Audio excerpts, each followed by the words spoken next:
Ouvir Bandeirantes acontece. Bom, depois de amanhã, feriado, né? Dia dedicado à memória de Tiradentes, da Inconfidência Mineira. E um dos motores daquele movimento era o pagamento de impostos, né? A parte em ouro que obrigatoriamente teria de ser entregue aos agentes de Portugal, aos seus coletores.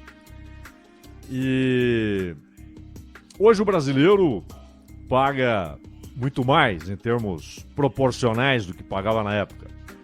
Até porque, na época, pagava quem tinha. E 20%, o quinto. E hoje todos, de uma maneira ou de outra, pagam. Porque imposto não é só o de renda, não é? E tem gente que paga 35%, empresas, tem gente que paga 27,5%, tem gente que paga 10%. O fato é que a carga tributária brasileira é muito alta. E a gente sempre lembra que quando o assunto é imposto, quem está no poder, no Ministério hoje da Economia, em outros tempos da Fazenda, geralmente argumenta: olha, mas observem, vejam o quanto um sueco paga de impostos, o quanto um norueguês paga de impostos, o quanto um alemão paga de impostos. Mas aí é sempre bom, num debate, né, contra-argumentar o quanto a Suécia, a Noruega, a Alemanha devolvem para os seus cidadãos serviços adquiridos com os impostos pagos. É isso que torna o imposto alto ou baixo. É o que você adquire. O que você obtém com o imposto pago. Quando você paga muito imposto e as estradas são ruins, esburacadas, largadas, provocadoras permanentes de acidentes, quando não há na saúde pública um atendimento digno, e olha aqui, o sistema público de saúde no Brasil, ele é resultado, nos últimos 30 anos, de uma grande ideia. O Sistema Único de Saúde é uma grande ideia. E há profissionais tremendamente aplicados, competentes, que trabalham muito. Mas a demanda é gigantesca. Porque a renda do brasileiro é muito baixa. A renda média do brasileiro é muito baixa. O salário mínimo é muito baixo e a quantidade de pessoas que recebe o salário mínimo é muito alta. Mas mesmo uma parte significativa da população que ganha acima do mínimo, ganha mais do que um salário mínimo, ganha muito pouco. Muito pouco. 90% dos brasileiros estão ali até R$3.000, 75% até 2.000 e pouco. Mas a grande maioria destes, um salário mínimo.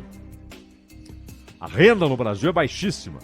Então a demanda pelo serviço público é muito alta.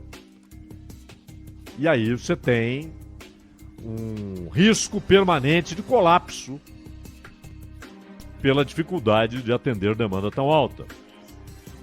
Escolas públicas, aliás, hoje até muitas particulares, né, estão mal cuidadas, com pouco investimento. E 90% dos alunos estão na escola pública. Isso das crianças e daqueles que ainda crianças ou entrando na adolescência, já adolescentes. 90%, daí para cima, porque com a pandemia isso aumenta, né? Muita gente já não pode pagar escola particular. Teve escola particular que fechou em razão da situação provocada pela pandemia. Então esse percentual, 90% aí, é chutando por baixo. Então a demanda é muito alta. E segurança pública, enfim. Aliás, segurança pública que é a atribuição primordial do Estado moderno. O Estado foi concebido para garantir que todos estejam sob o império da lei. Ricos e pobres, fortes e fracos, armados e desarmados, estão todos sob o império da lei. Quem garante isso é o Estado. E para garantir isso, ele tem de ter a sua força armada, não apenas exército, marinha, aeronáutica, mas as polícias várias dos estados, a polícia civil, a polícia militar, a polícia que é da União Federal, que é a polícia que atua sob ordens do judiciário, ordens diretas, as guardas civis nas cidades maiores.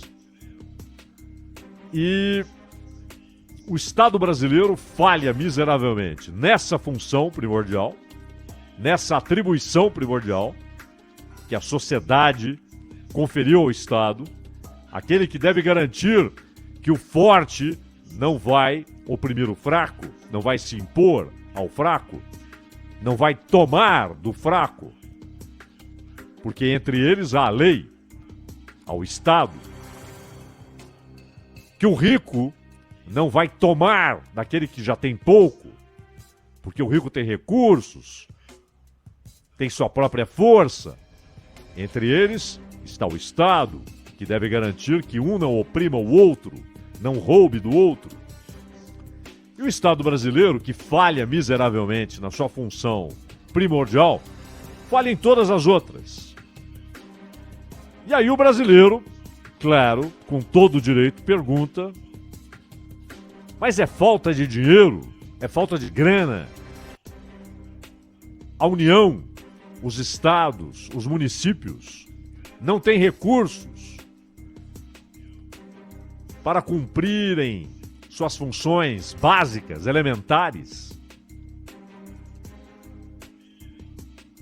Por que no Brasil uma estrada só é boa se há uma concessão, se há um pedágio? Ou seja, se além do imposto você paga o pedágio. Por que alguém que não é milionário, não é rico, mas tem dinheiro para um plano de saúde, ele fica ali pendurado no plano de saúde para ter algum atendimento razoável? E às vezes nem isso. Ele paga imposto, mas ele tem de pagar também o plano de saúde. Ele paga imposto, mas quando pode, ele opta pela escola particular, porque acha que ali haverá uma condição mais favorável para que os filhos aprendam, para que tenham acesso à educação, às informações acumuladas por séculos e séculos. Ele paga imposto, mas tem de pagar também a escola particular, a saúde particular, o pedágio para andar numa estrada que não é um rol de buracos, uma lista de buracos, uma sequência de buracos, renca de buracos. E muitas vezes outras coisas, né, como os caminhoneiros, que ainda têm de lidar com assaltos em estradas onde não dá para andar numa velocidade razoável, por causa dos buracos, por causa do estado lamentável, e aí viram vítimas fáceis de ação criminosa. E aí quem pode, quem tem dinheiro, busca também a segurança privada, porque a segurança pública, pela qual todos pagam com imposto, ela é falha. Ela não consegue responder aos desafios do dia a dia das cidades brasileiras. Então, o brasileiro pergunta: cadê o dinheiro? Há um estudo feito pelo economista Marcos Mendes para o Instituto Millennium, e o Estadão, com o seu serviço ali, Estadão Broadcast, traz um resumo desse estudo, uma comparação de como o dinheiro público é usado no Brasil e em outros países. Países mais pobres que o Brasil, mais ricos que o Brasil, em condição parecida com a do Brasil. E como é o uso do dinheiro do povo. E a gente sempre lembra que todos pagam imposto. Todos. O que paga imposto de renda, o que paga como pessoa jurídica, o que paga como pessoa física, os diversos tributos que incidem sobre consumo, sobre produção, sobre serviços, todos pagam imposto. Até aquele que está na rua pedindo uma esmola, quando ele vai comprar alguma coisa para comer, ele paga imposto. Todos pagam. Mas no Brasil, há uma participação do parlamento no uso desse dinheiro, do dinheiro do povo, que chama a atenção e é disso que esse estudo trata. Porque no Brasil há diversos tipos de emendas, as emendas individuais, as emendas de bancada, que são as estaduais, as emendas de comissão e aquela que foi inventada há 3 anos, emendas do relator. Emendas do relator. As 3 primeiras são impositivas. Primeiro, as individuais tornaram-se impositivas. Era um momento de fragilidade do governo de Dilma, porque já havia o movimento pelo impedimento, já estava desencadeado o movimento pelo impedimento, já era febril a atividade no Congresso para derrubar a Dilma, e um governo assim torna-se frágil, e foi ali que estabeleceram que as emendas individuais passariam a ser impositivas. O Poder Executivo teria de liberar essas emendas, gostando ou não. Essas emendas dão ao parlamento, como impositivas, uma participação na execução orçamentária que é impressionante. Pararam aí? Claro que não. Emendas de bancada dos estados.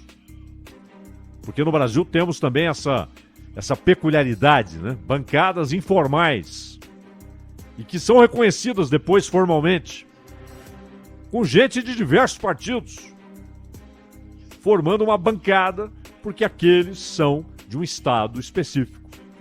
Formam uma bancada de um estado.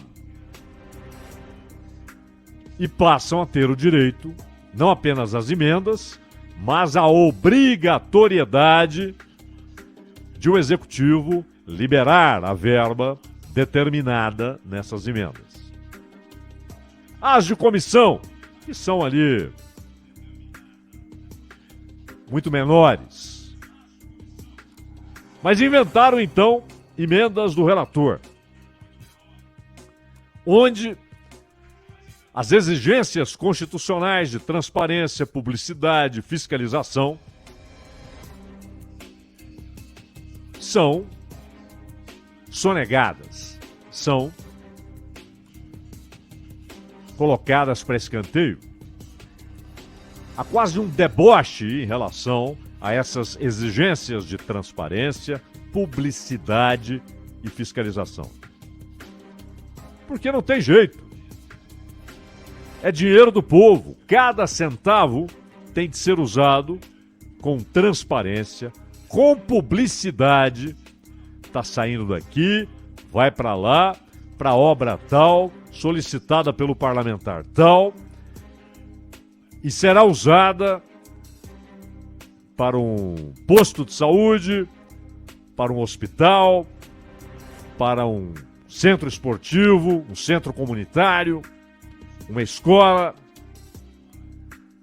nas emendas de relator, na tal RP9, é tão difícil que 2 vezes o Congresso confessou para o Supremo: não temos como dizer para o Supremo, que exigiu essa resposta, não temos como dizer como esse dinheiro foi gasto. Não tem como, não há esse banco de dados. Mas peraí, como assim? O Congresso não consegue dizer como foi usado o dinheiro do povo? E não é que não consegue dizer quando solicitado por um outro parlamentar, quando o parlamentar perguntou ao presidente da Câmara, perguntou ao presidente do Senado, quando um jornal pediu a informação, uma rádio, uma emissora de TV, não, o Supremo deu prazo. Depois o prazo foi estendido e a resposta foi a mesma. Não temos essas informações, precisamos perguntar aqui um por um. Você pediu, como é que você gastou? Esse estudo compara com outros países. Por exemplo, o Chile tem algo parecido com o Brasil, mas há uma diferença substancial. O que o parlamento faz é dizer onde o dinheiro deve ser usado. Em outros países, Uruguai, Peru, Equador, Guatemala, os recursos são direcionados a ministérios. No Paraguai, no Panamá, no México, na Costa Rica, na Bolívia, o dinheiro é destinado a programas de governo, como saneamento básico ou transferência de renda. Qual é a ideia? E no Chile, vale lembrar, porque no Chile há esse detalhamento que há nas emendas do Brasil, os parlamentares também enviam recursos para obras em locais específicos. Só que o Congresso não pode aumentar as despesas. O Congresso do Chile pode remanejar, mas não pode aumentar as despesas previstas no orçamento. No Brasil, pode aumentar, o que obviamente provoca rombos, endividamento. No Brasil, o parlamentar pode pegar um dinheiro para uma praça. E é preciso perguntar que benefício tem a população até daquela cidade. E obviamente nenhum a população de outros municípios, de outros estados. Com o uso de um dinheiro que é recurso da União, recurso federal, que é do povo, para uma praça. O dinheiro tem de chegar aos municípios. É fundamental que chegue. Essa é a nossa história, nossa estrutura, infelizmente. A maioria dos municípios não tem recursos para o posto de saúde, que dirá para o hospital, para a escola. Então, é claro, tem de ir o recurso estadual e o recurso federal. E quando vai para o hospital, quando vai para a escola, ótimo. Mas mesmo assim, é preciso transparência e publicidade e fiscalização para saber se o material usado na construção da escola, se o material usado na construção do hospital é o adequado. Ou se aquilo vai cair 2 anos depois.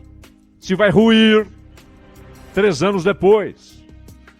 Se o asfalto que vai para a estrada, se não vai romper e virar uma cratera na primeira chuva. Como foi usado o dinheiro? E mais, que empreiteira foi contratada? Por que foi ela? Licitação, melhores condições? Ou o deputado que levou o dinheiro indicou a empreiteira? Levou a tiracolo para liberar. Tudo bem, coloque lá a plaquinha. Esse hospital foi construído graças ao esforço do deputado tal. Perfeito, é o trabalho dele. Nenhum problema.